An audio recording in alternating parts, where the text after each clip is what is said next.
पुराणों के अनुसार महाबली हनुमान जी को रुद्रावतार यानी भगवान शिव का अवतार माना जाता है। शिव पुराण के अनुसार हनुमान जी शिव जी के 11वें रुद्रावतार हैं। जैसा कि हम सभी जानते हैं, भगवान शिव को भगवान विष्णु के परम भक्त के रूप में भी माना जाता है, जिसका उल्लेख वेदों, पुराणों और ग्रंथों आदि में मिलता है। पौराणिक कथाओं के अनुसार जब अधर्म का नाश करने तथा धर्म की रक्षा करने हेतु भगवान विष्णु ने श्री राम का अवतार लिया, तब शिव ने अपने आराध्य भगवान विष्णु की सहायता हेतु संकट मोचन हनुमान का अवतार लिया था। विभिन्न शास्त्रों के अतिरिक्त रामचरितमानस आदि में भी राम भक्त हनुमान को शिव का ही अवतार बताया गया है। महाबली हनुमान जी का जन्म कैसे हुआ था, इस संबंध में विभिन्न ग्रंथों और पुराणों में भिन्न भिन्न कथाओं का उल्लेख मिलता है। आज के वीडियो में हम हनुमान जी के जन्म से संबंधित कथाओं का उल्लेख करने वाले हैं और साथ ही हम ये भी जानेंगे कि संकट मोचन हनुमान जी का जन्म कब हुआ था। नमस्कार दर्शकों, मेरा नाम है अंश और आप देख रहे हैं नारद वाणी। ज्योतिषियों की गणना के अनुसार हनुमान जी का जन्म चैत्र माह में पूर्णिमा को मंगलवार के दिन चित्रा नक्षत्र व मेष लग्न के योग में प्रातः 6:03 पर हुआ था। हनुमान जी को वानर राज केसरी तथा माता अंजनी के पुत्र के साथ साथ पवन पुत्र भी कहा जाता है। रामचरितमानस में हनुमान जी के जन्म के संबंध में जो वर्णन किया गया है, उसके अनुसार हनुमान जी का जन्म ऋषियों द्वारा दिए गए एक वरदान से हुआ था। एक कथा के अनुसार वानर राज केसरी एक दिन विचरण करते हुए प्रभास तीर्थ के समीप जा पहुँचे। जहाँ पहुंचकर उन्होंने देखा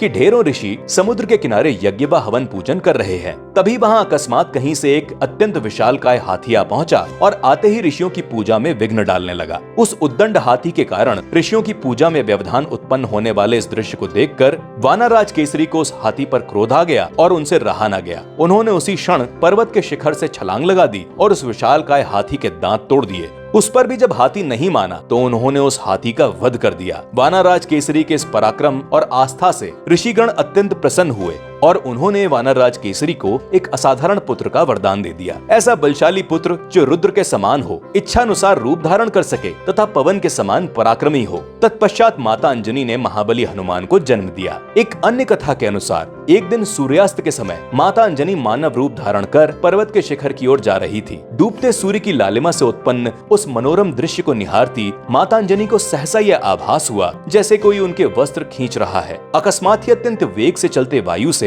उनके वस्त्र उड़ने लगे, परंतु उन्होंने देखा कि उनके अतिरिक्त वायु के वेग का प्रभाव किसी और वस्तु पर नहीं पड़ रहा, यहाँ तक कि कोई पत्ता भी नहीं हिल रहा। माता अंजनी को ऐसा प्रतीत होने लगा कि ये अवश्य किसी मायावी राक्षस की चाल है जो अदृश्य होकर ये सब कर रहा है। क्रोध में आकर उन्होंने उसी क्षण पूछा, कौन है पापी जो एक पतिव्रता स्त्री का इस प्रकार अपमान कर रहा है। उसी क्षण पवन देव प्रकट हुए और हाथ जोड़कर क्षमा याचना करते हुए माता अंजनी से बोले, हे देवी, ऋषियों ने आपके पति देव को मेरे समान एक पराक्रमी पुत्र का वरदान दिया है, इसीलिए विवश होकर मुझे आपके तन को स्पर्श करना पड़ा। ऋषियों के वरदान के फल स्वरूप भगवान रुद्र द्वारा भेजा हुआ अंश भी मेरे स्पर्श से आपके भीतर प्रविष्ट हो गया है, अतः वह आपके पुत्र के रूप में प्रकट होंगे। और इस प्रकार वानरराज केसरी और माता अंजनी के घर भगवान शिव ने हनुमान जी के रूप में रुद्र अवतार लिया। मान्यताओं के अनुसार इंद्र के वज्र से हनुमान जी की ठुड्डी, जिसे संस्कृत में हनु कहते हैं, टूट गई थी। इसी कारण उनका नाम हनुमान रखा गया था। इस संदर्भ में जो कथा बताई गई है वो इस प्रकार है। महाबली हनुमान के जन्म के कुछ वर्षों पश्चात की बात है।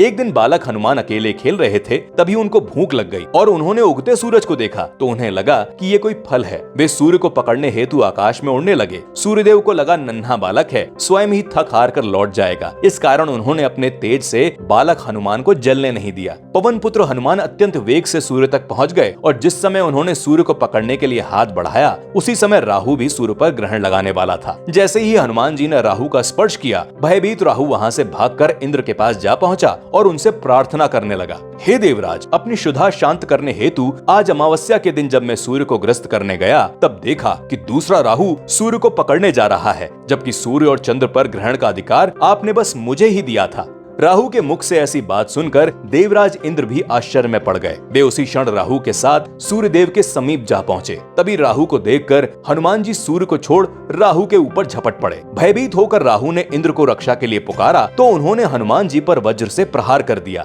जिससे मूर्छित होकर बालक हनुमान एक पर्वत पर जा गिरे और उनकी ठुड्डी का बायां भाग टूट गया। हनुमान जी की ये दशा देखकर वायुदेव क्रोधित हो उठे और उसी क्षण उन्होंने अपनी गति को रोक दिया। वायु के रुकते ही समस्त संसार में खलबली मच गई। समस्त जीव जंतु श्वास के बिना तड़पने लगे और हर ओर त्राहिमाम के स्वर गूंज उठे। ऐसे में सारे सुर असुर, यक्ष, किन्नर आदि एक एक करके रक्षा हेतु भगवान ब्रह्मा जी के पास पहुंचे। तब ब्रह्मा जी सबको लेकर वायुदेव के पास गए और वहां पहुंचकर उन्होंने देखा कि वे मूर्छित हनुमान को गोद में लिए रुआंसे होकर बैठे थे। भगवान ब्रह्मा ने उसी क्षण हनुमान जी की मूर्छा को भंग किया, जिसे देखकर वायुदेव ने भी अपनी गति का संचार कर दिया। तत्पश्चात ब्रह्मा जी ने हनुमान को यह आशीर्वाद दिया कि उनके अंग को अब किसी भी शस्त्र से कोई भी हानि नहीं पहुंचेगी। इंद्रदेव ने भी आशीर्वाद दिया कि आज से इस बालक का नाम हनुमान होगा और इसका तन वज्र से भी कठोर होगा। सूर्यदेव ने हनुमान को उनके तेज का शतांश प्राप्त होने के साथ साथ शास्त्र मर्मज्ञ होने का भी आशीर्वाद दिया। वरुण देव ने आशीर्वाद देते हुए कहा, मेरे पाश और जल से ये बालक सदा सुरक्षित रहेगा। यमदेव ने हनुमान को अवध्य और निरोग होने का आशीर्वाद दिया। इसके साथ ही अन्य देवगणों ने भी महाबली हनुमान को अमोघ वरदान दिए। महाबली हनुमान अपने इस नाम के अतिरिक्त भी अनेक नामों से प्रसिद्ध हैं, जिनमें बजरंग बली, संकट मोचन, केसरी नंदन, महावीर, मारुति नंदन, अंजनी सुत, पवन पुत्र, कपीश तथा शंकर सुवन आदि प्रमुख हैं। हमें आशा है कि महाबली हनुमान पर आधारित नारद वाणी का ये वीडियो आपको अवश्य पसंद आया होगा। तो मिलते हैं अगले वीडियो में किसी अन्य रोचक कथा के साथ। तब तक के लिए नमस्कार।